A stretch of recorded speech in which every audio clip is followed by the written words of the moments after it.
हरे कृष्णा कृष्णा कृष्णा हरे हरे, हरे राम राम राम हरे हरे, हरे कृष्णा। आप सभी को आश्विन मास के कृष्ण पक्ष की इंदिरा एकादशी की हार्दिक शुभकामनाएं। आज की इस वीडियो में आप सुनेंगे इंदिरा एकादशी व्रत की संपूर्ण कथा, साथ ही आप सुनेंगे एकादशी माता की कथा और एकादशी माता की आरती। आश्विन मास के कृष्ण पक्ष की एकादशी को इंदिरा एकादशी के नाम से जाना जाता है।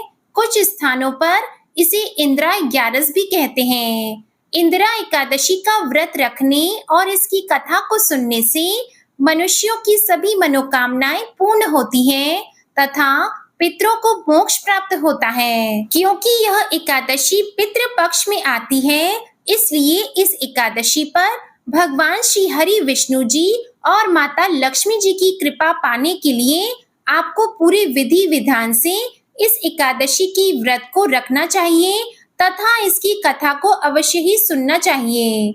माना जाता है कि इस एकादशी के व्रत के फल से भटकते हुए पितरों को गति प्राप्त हो जाती है, साथ ही व्रत को करने वाला स्वयं भी मोक्ष को प्राप्त होता है।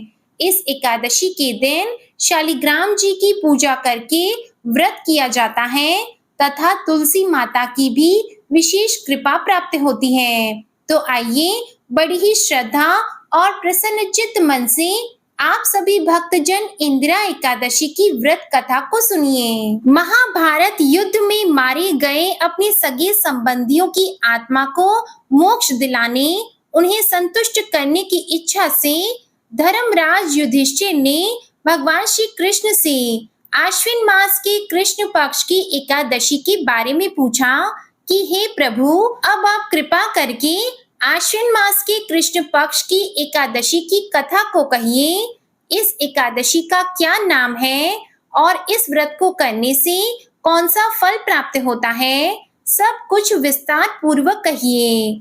तब भगवान श्री कृष्ण ने धर्मराज युधिष्ठिर से कहा, हे धर्मराज, आश्विन मास के कृष्ण पक्ष की एकादशी का नाम इंदिरा है। इस एकादशी का व्रत करने से सभी पाप नष्ट हो जाते हैं, नरक में गए हुए पितरों का उद्धार हो जाता है। हे युधिष्ठिर, इस एकादशी की कथा को सुनने मात्र से ही मनुष्यों को अनंत फल की प्राप्ति होती है। अब मैं इस एकादशी की कथा को सुनाता हूँ, तुम ध्यान पूर्वक सुनो। सत्य युग में महिष्मती नाम की नगरी में इंद्रसेन नाम का एक प्रतापी राजा राज्य करता था। वह पुत्र पौत्र धन धान्य आदि से परिपूर्ण था। उसके शत्रु भी सदैव उससे भयभीत रहा करते थे। एक दिन राजा अपनी राज्य सभा में सुख पूर्वक बैठा था कि महर्षि नारद जी वहां आए। महल में महर्षि नारद को उपस्थित देखकर राजा आसन से उठकर प्रणाम करके उन्हें आदर सहित आसन दिया। तब महर्षि नारद ने कहा, हे राजन, आपके राज्य में सब कुशल से तो है ना? मैं आपकी धर्म परायणता देखकर अत्यंत प्रसन्न हूँ। राजा कहने लगा, हे देवर्षि, आपकी कृपा से मेरे राज्य में सब कुछ कुशल पूर्वक है और आपकी कृपा से मेरे यज्ञ कर्म आदि भी सफल हो गए हैं। हे महर्षि, अब आप कृपा करके यह बताएं कि आपका यहाँ आगमन किस उद्देश्य से हुआ है और मैं आपकी क्या सेवा कर सकता हूँ? राजा की बात सुनकर देवर्षि नारद कहने लगे, हे राजन, मुझे एक महान आश्चर्य हो रहा है कि एक बार जब मैं ब्रह्मलोक से यमलोक गया था, तब मैंने यमराज की सभा में तुम्हारे पिता को बैठे देखा। तुम्हारे पिता महान ज्ञानी, दानी और धर्मात्मा थे, लेकिन एकादशी के व्रत बिगड़ जाने के कारण अब वह यमलोक को चले गए हैं। तुम्हारे पिता ने तुम्हारे लिए एक संदेश भिजवाया है। राजा ने यह बात सुनकर बड़ी उत्सुकता से पूछा, क्या संदेश है महर्षि? कृपा करके जल्दी बताइए। तब देवर्षि नारद जी कहने लगे, राजन, तुम्हारे पिता ने कहा है कि हे महर्षि, आप मेरे पुत्र इंद्रसेन को, जो कि महिष्मती नगरी का राजा है, उसके पास जाकर एक संदेश देने की कृपा करें कि मेरे किसी पूर्व जन्म के बुरे कर्म के कारण ही मुझे यमलोक मिला है। यदि मेरा पुत्र आश्विन मास के कृष्ण पक्ष की इंदिरा एकादशी का व्रत करे और उस व्रत के फल को मुझे दे दे तो मुझे मुक्ति मिल जाएगी। मैं भी इस लोक से छूटकर स्वर्ग लोक में वास करूंगा। इंद्रसेन को अपने पिता के यमलोक में पड़े होने की बात को सुनकर बहुत दुख हुआ और उसने नारद जी से पूछा, हे नारद जी, यह तो बड़ी दुख का समाचार है कि मेरे पिता यमलोक में पड़े हैं। मैं उनकी मुक्ति का उपाय अवश्य करूंगा। अब आप मुझे इंदिरा एकादशी व्रत का विधान बताने की कृपा करें। नारद जी कहने लगे, हे राजन, आश्विन मास के कृष्ण पक्ष की दशमी तिथि के दिन प्रातः काल श्रद्धा पूर्वक स्नान करना चाहिए। इसके बाद दोपहर को भी स्नान करें। उस समय जल से निकलकर श्रद्धा पूर्वक पितरों का श्राद्ध करें। उस दिन केवल एक समय शुद्ध सात्विक भोजन करें और रात्रि को पृथ्वी पर शयन करें। इसके बाद दूसरे दिन अर्थात एकादशी के दिन नित्य कर्मों से निवृत्त होकर स्नान करने के बाद भक्ति पूर्वक व्रत को धारण करें और इस प्रकार संकल्प लें कि आज मैं निराहार रहूंगा और सभी भोगों का त्याग कर दूंगा और इसके बाद अगले दिन ही भोजन ग्रहण करूंगा। हे प्रभु, हे नारायण भगवान, आप मेरी रक्षा करने वाले हैं। आप मेरे इस उपवास को संपूर्ण कराइए। इस प्रकार संकल्प करने के बाद आचमन करके दोपहर को शालिग्राम भगवान जी की प्रतिमा को स्थापित करें। ब्राह्मणों को बुलाकर भोजन कराएं और उन्हें दान दक्षिणा अपने सामर्थ्य के अनुसार दें। भोजन का कुछ हिस्सा गाय को जरूर दें और भगवान श्री विष्णु का धूप दीप नैवेद्य आदि से पूजन करें। एकादशी की रात्रि को जागरण करें। इसके बाद द्वादशी तिथि के दिन मौन रहकर बंधु बांधवों सहित भोजन करें। हे राजन, यह इंदिरा एकादशी के व्रत की विधि है। अगर तुम आलस्य त्याग कर इस एकादशी के व्रत को करोगे तो तुम्हारे पिता अवश्य ही स्वर्ग के अधिकारी बन जाएंगे।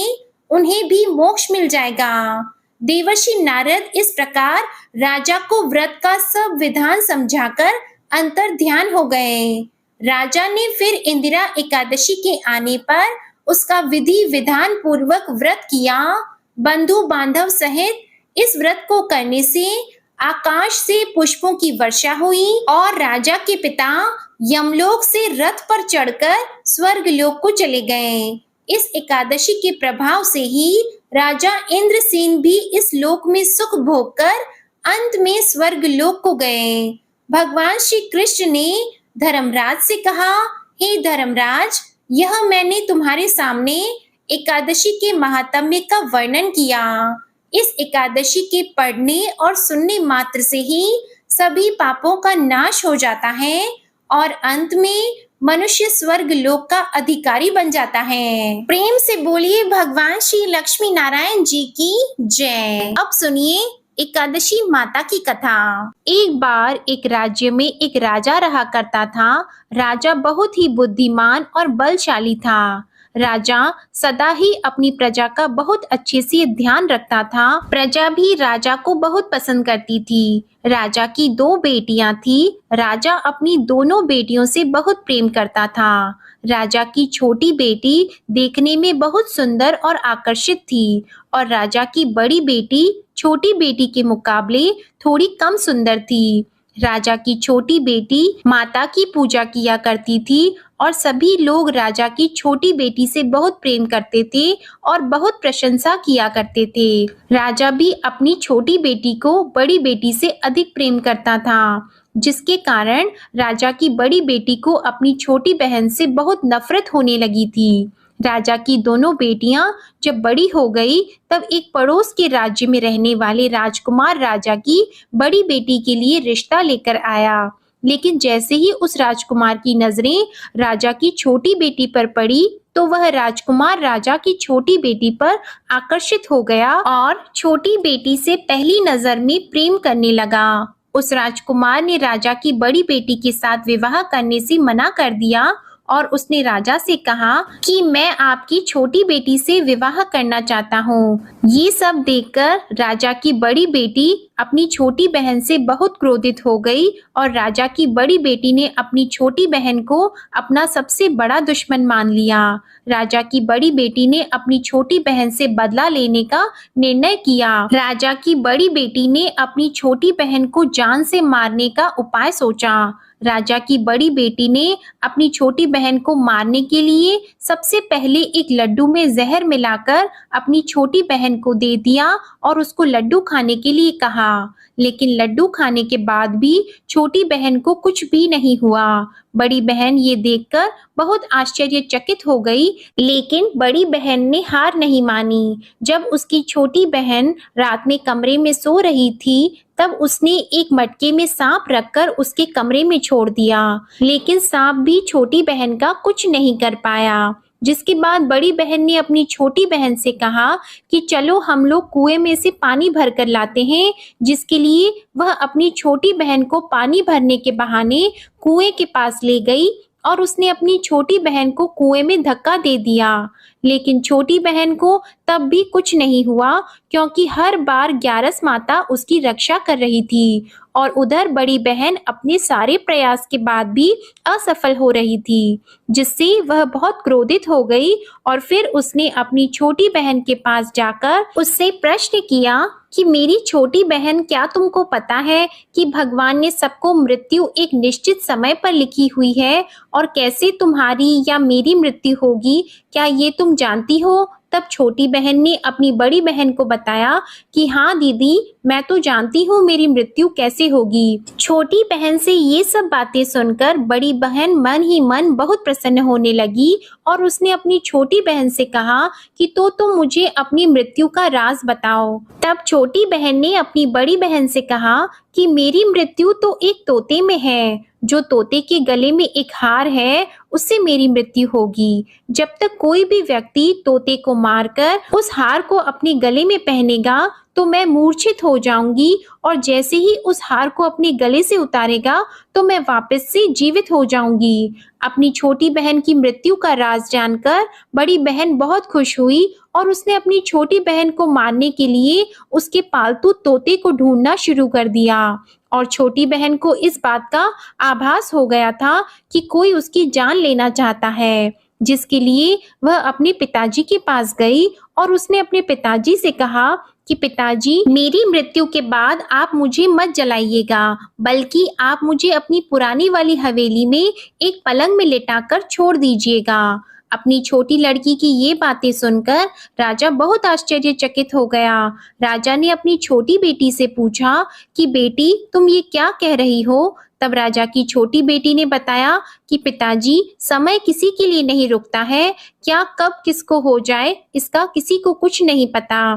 फिर राजा ने अपनी छोटी बेटी से कहा कि तुम ऐसी बातें क्यों करती हो? 2-3 दिन के बाद तो तुम्हारा विवाह है। लेकिन छोटी बेटी ने अपने पिताजी को ऐसा करने पर मजबूर कर दिया और उनसे वचन ले लिया। राजा ने भी अपनी छोटी बेटी की बात स्वीकार कर ली और 2-3 दिनों के बाद जब शादी का समय आया, तब राजकुमार बारात लेकर राजा के घर आया और राजकुमार और राजा की छोटी बेटी का विवाह शुरू हो गया। जैसे ही राजा की छोटी बेटी राजकुमार के साथ फेरे लेना शुरू हुई, तो उसकी बड़ी बहन अपनी छोटी बहन के कमरे में जाकर उसके तोते को पकड़ लेती है और उसको जान से मार देती है।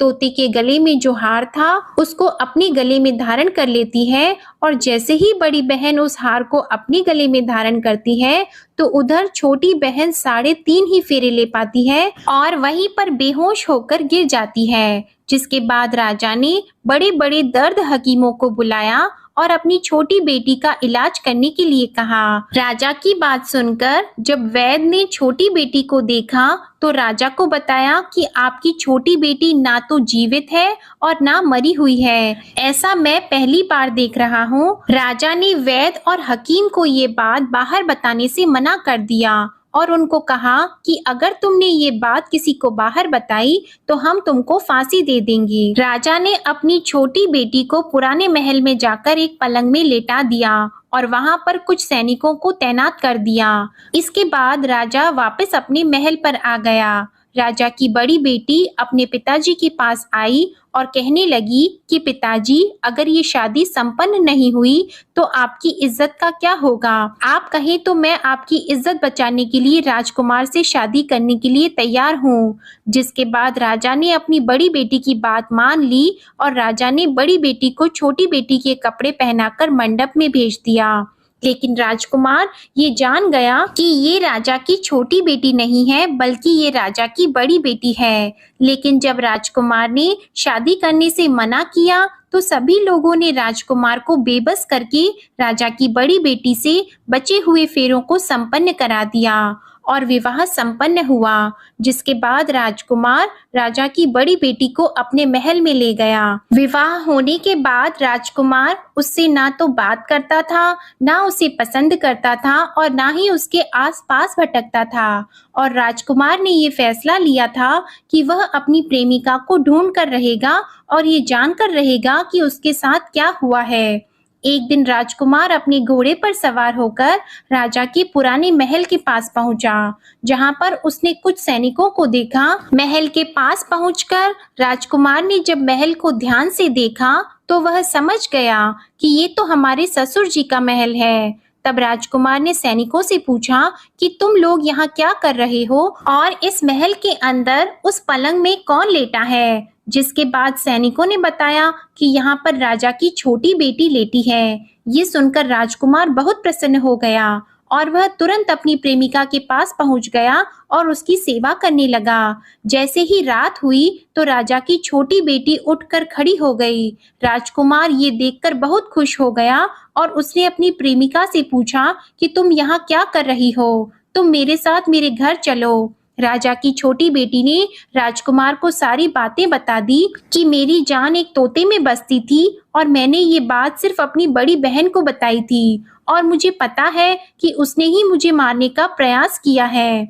उसके पास एक हार है जिसको वह सुबह पहन लेती है और रात को उतार देती है। जब तक वो हार को पहन कर रखती है तब तक मैं मूर्छित रहती हूँ और जैसे ही वो हार को उतार देती है तो मैं जीवित हो जाती हूँ और जब तक मेरी बड़ी बहन के पास वो हार रहेगा तब तक मैं ऐसे ही जीवित और मूर्छित होती रहूंगी। अगर मेरी बड़ी बहन के पास जो हार है वो मेरे हाथ लग जाए तो मैं हमेशा के लिए जीवित हो जाऊंगी। राजकुमार ये सब बातें सुनकर राजा की छोटी बेटी के पास रहने का निर्णय ले लेता है और उसने अपने बचे हुए सारे फेरे उस पलंग में लेटी हुई राजकुमार की छोटी बेटी के साथ ले लिए और अपना विवाह पूर्ण कर लिया और वहीं पर वो रहने लगा। देखते ही देखते कुछ समय में राजा की छोटी बेटी और राजकुमार की पत्नी गर्भवती हो गई। एक दिन राजकुमार को किसी काम से बाहर जाना पड़ा। तब छोटी बहन के पेट में बहुत तेज से दर्द होने लगा, जिसके बाद उसने माता का आह्वान किया। जिसके बाद वहां माता प्रकट हुई और उन्होंने अपने भक्तों के दर्द को दूर किया और एक पुत्र की प्राप्ति करवाई। और वहीं पर अचानक से राजकुमार भी आ गया। राजकुमार ने ग्यारस माता को देखा तो वह आश्चर्यचकित हो गया और उसने तुरंत ग्यारस माता को प्रणाम किया और ग्यारस माता ने राजकुमार से कहा, जब तुम्हारा पुत्र 5 वर्ष का हो जाए तो तुम आकर अपनी पत्नी का हार इसके गले में डाल देना। और देखते ही देखते राजकुमार और राजा की छोटी बेटी का पुत्र 5 वर्ष का हो जाता है। तो राजकुमार अपने बेटे से कहता है कि बेटा, मैं कुछ काम से बाहर जा रहा हूँ, तुम अपनी माता का ध्यान रखना, और वहां से चला जाता है। राजा को बाहर निकलता देखकर बड़ी बहन के सैनिक देख लेते हैं और बड़ी बहन को जाकर सारी बातें बता देते हैं। जिसके बाद बड़ी बहन अपनी छोटी बहन के पुत्र को वहां से उठवा लेती है और उसको मरवा देती है। छोटी बेटी के पुत्र के 2 टुकड़े करवा देती है। पहला टुकड़ा चक्के के पास छुपा देती है और दूसरा टुकड़ा अपने पलंग के नीचे रख लेती है। अब ग्यारस माता भिखारी का रूप लेकर आती है और एक भिखारी का रूप रखकर बड़ी बहन के पास चली जाती है। जिसके बाद वहां पर भिक्षा मांगने लगती है। तो बड़ी बहन अपने नौकरों से कहती है कि जाकर भिक्षा दे दो। लेकिन जैसे ही नौकर ग्यारस माता को भिक्षा देने के लिए आते हैं तो माता उन्हें मना कर देती हैं और कहती है कि मैं तुम्हारी महारानी से ही भिक्षा लूंगी। जिसके बाद बड़ी बहन स्वयं ही भिक्षा देने के लिए माता के पास आती है। तब माता एक बिल्ली का रूप लेकर उसके कमरे में चली जाती है और वहां पर छोटी बेटी के पुत्र के 2 टुकड़े को आपस में जोड़ देती है और उसे जीवित कर देती है। फिर उसे वहां से ले जाती है। राजकुमार अपने बेटे को लेकर अपनी पत्नी के पास जाता है और उसे कहता है कि तुम इसका ध्यान रखना। अगर तुम इस बच्चे का अच्छे से ध्यान रखोगी तो मैं तुमसे बात करूंगा। एक दिन राजकुमार अपने बच्चे से कहता है कि तुम मम्मी से उनके गले का हार मांग लो। तो अपने पिता की बात मानकर राजकुमार का लड़का अपनी मम्मी के पास जाता है और कहता है कि मम्मी मुझे तुम्हारा हार चाहिए। यह सुनकर पहले तो बड़ी बहन बहुत क्रोधित होती है, पर उसको यह याद आता है कि राजकुमार ने कहा था कि अगर मैं इस बच्चे का ध्यान अच्छे से रखूंगी तो वह मुझसे बात करेंगे, जिसके कारण वह हार उस बच्चे को दे देती है और वह तुरंत हार को ले जाकर अपने पिताजी को दे देता है। और तभी राजकुमार अपने बेटे को लेकर वहां से जाने लगता है और अपनी पत्नी से कहता है कि तुम हमारे लिए खाना बनाकर रखना, मैं शाम को आकर तुम्हारे साथ खाना खाऊंगा। और वह अपने बेटे को लेकर वहां से चला जाता है। जिसके बाद वह राजा के पास जाता है और उनको सारी बातें बता देता है। राजा अपनी बड़ी बेटी की ये करतूत सुनकर बहुत क्रोधित होते हैं और अपनी परवरिश पर ही दोष देने लगते हैं। राजकुमार को अपनी छोटी बेटी के साथ रहने के लिए आदेश दे देते हैं। इस प्रकार ग्यारस माता की कृपा से राजकुमार और राजा की छोटी बेटी सुखपूर्वक रहने लगे। प्रेम से बोलिए एकादशी माता की जय। प्रेम से बोलिए माता लक्ष्मी और भगवान विष्णु की जय। माता पार्वती और भगवान शंकर की जय। कथा के बाद अब आप आरती श्रवण कीजिए। ओम जय एकादशी माता, मैया जय एकादशी माता।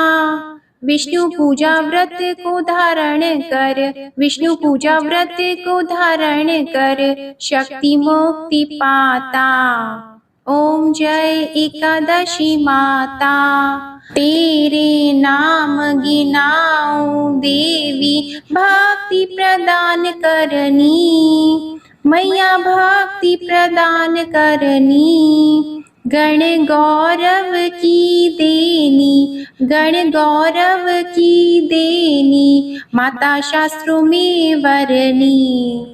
ओम जय एकादशी माता, मार्गशीर्ष की कृष्ण पक्ष की उत्पन्ना विश्वतारिणी जन्मी, मैया उत्पन्ना विश्वतारिणी जन्मी। शुक्ल पक्ष में हुई मोक्षदा, मुक्तिदाता बन आई। ओम जय एकादशी माता, पौष के कृष्ण पक्ष की सफला नामक है, सफला नामक है। शुक्ल पक्ष में होए पुत्रदा, आनंद अधिक रहे। ओम जय एकादशी माता, नाम षटतिला माघ मास में कृष्ण पक्ष आवे, मैया कृष्ण पक्ष आवे। शुक्ल पक्ष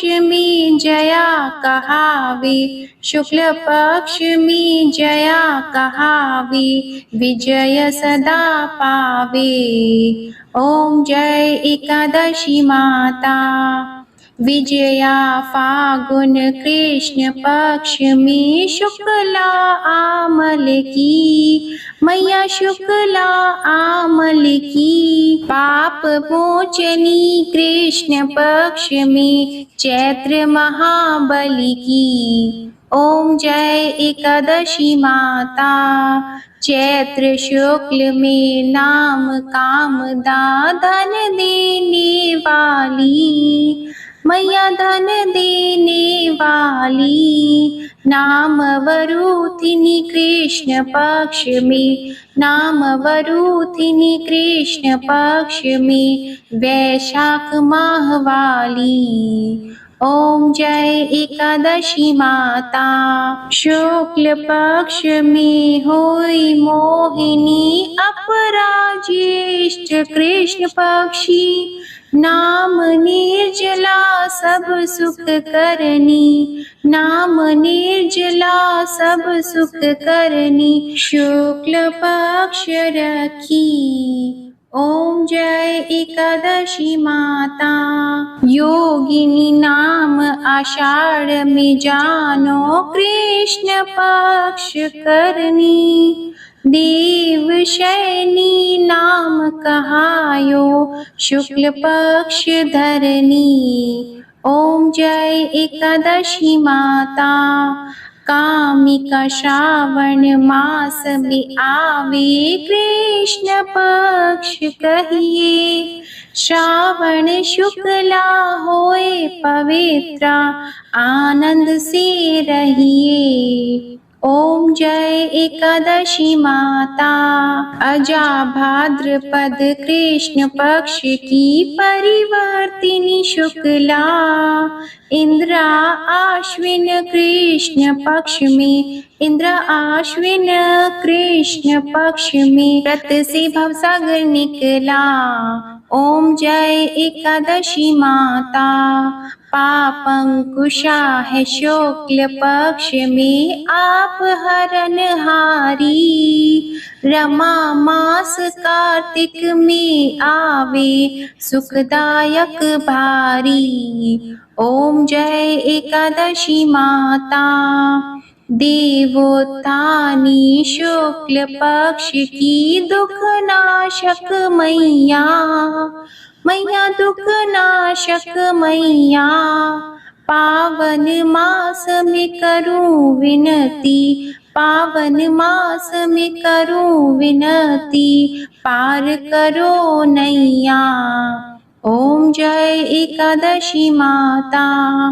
परमा कृष्ण पक्ष में होती, जन मंगल करनी, मैया जन मंगल करनी। शुक्ल मास में होए पद्मिनी, शुक्ल मास में होए पद्मिनी। दुख दारिद्र हरनी।